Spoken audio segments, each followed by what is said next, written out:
ఉన్నట్టుగా వాళ్ళకున్నటువంటి అనేక media platforms ని వాడుకొని ఎలక్ట్రానిక్ మీడియా కావచ్చు, ప్రింట్ మీడియా కావచ్చు, సోషల్ మీడియా ప్లాట్ఫామ్స్ కావచ్చు, వాళ్ళకు అనుకూలంగా ఉన్నటువంటి అన్ని మాధ్యమాల్ని కూడా వాడుకుంటూ వరుసగా హ్యూమిలియేట్ చేస్తూ, డిఫేమ్ చేస్తూ, అదిగో విడుదల రజని, ఇదిగో విడుదల రజని, అదే ఆవు కథ, అదే కథ, అదే కథ, ఎక్కడ చూసినా కూడా అదే కథ వరుస పెట్టి రిపీట్ చేసి చేసి చేసి చేసి మొత్తానికి ఈ రోజుకి ఒక కన్క్లూజన్ కి తీసుకొచ్చారు. అది ఈరోజు చూసినట్టయితే నా మీద ఏసీబీ కేసు కట్టారు. ఏంటి ఈ ఏసీబీ కేసు? అసలు ఈ కేసు గురించి మనం మాట్లాడితే, ఈ కేసుకి సంబంధించి ఎవరైతే కంప్లైంట్ ఇచ్చారో ఈ కంప్లైంట్ ఇచ్చిన వాళ్ళని నేను ఏ రోజు చూడలేదు. ఈ కంప్లైంట్ ఇచ్చిన వాళ్ళు నన్ను ఏ రోజు కలవలేదు, నేను వాళ్ళని ఏ రోజు కలవలేదు. ఈ కంప్లైంట్ ఇచ్చిన వాళ్ళతో నేను ఎప్పుడు మాట్లాడలేదు.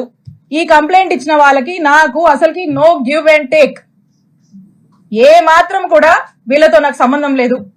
వీళ్ళు అల్లినటువంటి కట్టు కథకు నాకు ఎటువంటి సంబంధం లేదు. అయినప్పటికీ కూడా ఒక కట్టు కథ అల్లి ఈ ఓరల్ బేస్డ్ ఆధారాలని బేస్ చేసుకొని ఈ రోజున ఏసీబీ కేసు నమోదు చేశారు. నేను మళ్ళా స్పష్టం చేస్తా ఉన్నాను, వీళ్ళెవరో ఏంటో, వీళ్ళ వేరబౌట్స్, వీళ్ళ బిజినెస్ ఏది కూడా నాకు తెలీదు, నాకు సంబంధం లేదు. ఈ కేసుకి నాకు ఎటువంటి సంబంధం లేదు. కేవలం ఒక పొలిటికల్ క్లౌడ్ తో దీని వెనకాల కొంతమంది ఉండి, వాళ్ళ వెనకాల కొంతమంది ఉండి చేస్తున్నటువంటి, విడుదల రజనీని టార్గెట్ చేస్తున్నటువంటి ప్రయత్నంగా రెడ్ బుక్ పాలన పరాకాష్ఠగా ఈ కేసుని ఈ రోజు చూడాల్సినటువంటి అవసరం ఉంది అని తెలియజేస్తున్నా. ఇప్పుడు అసలు ఈ కథ ఇదొక కట్టు కథ, చక్కటి కట్టు కథ. ఈ కథలోకి వెళ్తే అసలు ఎందుకు వీళ్ళు ఇలా చేస్తున్నారు, ఎందుకు ఈ కేసు పెట్టాల్సి వచ్చింది, ఏంటి కారణాలను కనుక మనం చూస్తే, ఈ పెట్టినతను టీడీపీ సంబంధించినటువంటి వ్యక్తి.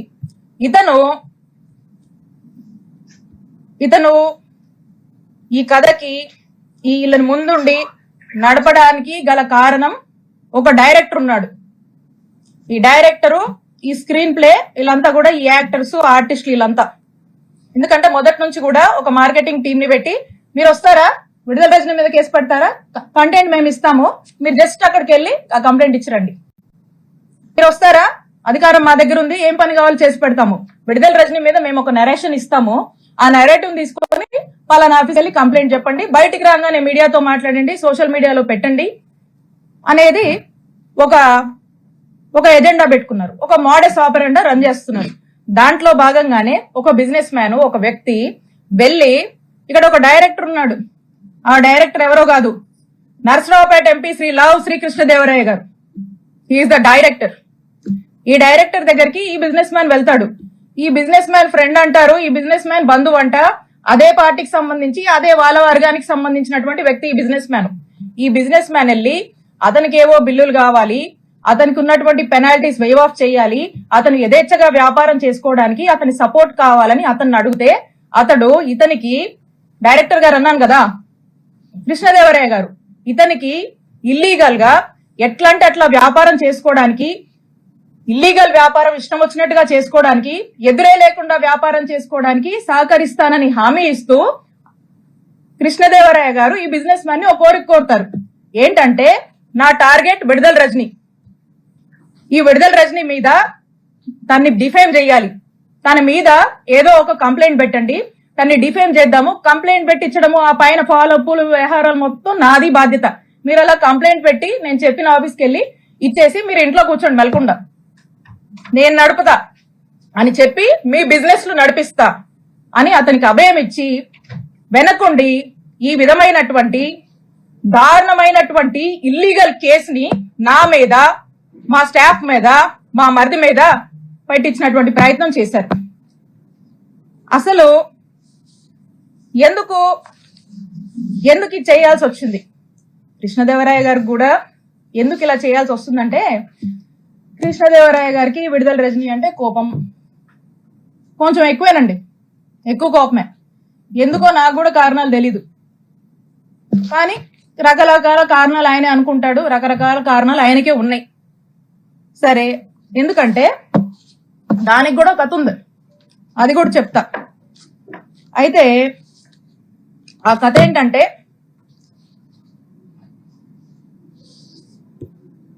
రెండు 2020 వైఎస్ఆర్ కాంగ్రెస్ పార్టీ అధికారంలో ఉంది. సెప్టెంబర్ 2 వైఎస్ఆర్ గారు వర్ధంతి. ఆ రోజున గురజాల సర్కిల్,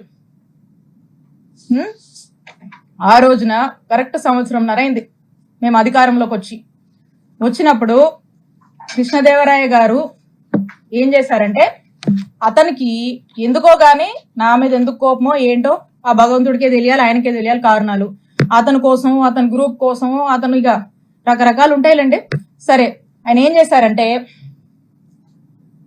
ఈ గురజాల సర్కిల్లో ఉన్నటువంటి పోలీస్ స్టేషన్ లో అక్కడున్నటువంటి డిఎస్పీ గారిని, అక్కడున్నటువంటి సిఐ గారిని, ఇద్దరిని కూడా మాటలు చెప్పి మా అధికారాన్ని మా మీదకే వాడి వాళ్ళని, పోలీసులను బ్రైబ్ చేసి నా మీద, నేను మాట్లాడేటువంటి ఫోన్ నంబర్ మీద, నేను వాడేటువంటి నంబర్స్ మీద, మా సిబ్బంది నంబర్స్ మీద, మా ఇంట్లో వాళ్ళ నంబర్స్ మీద ఒక 6 నుంచి 7 నంబర్ల వరకు కూడా కాల్ డేటా తీసే ప్రయత్నం చేశారు.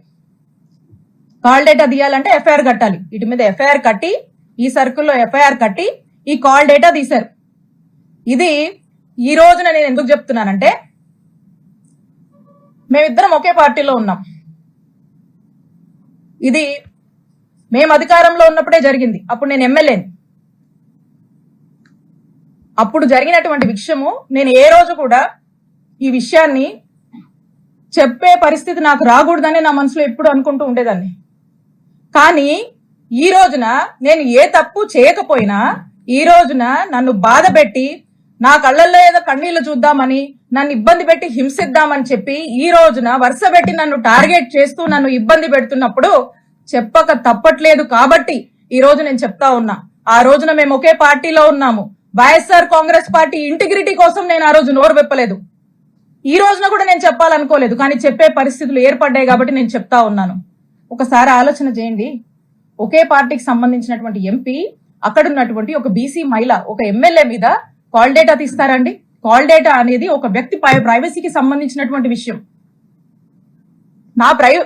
నా ప్రైవసీ అంటే నా జీవితం, నా వ్యక్తిగత జీవితంలోకి రావాలనేటువంటి ఎందుకంత నీచపు ఆలోచన వారికి వచ్చిందో నాకు తెలీదు.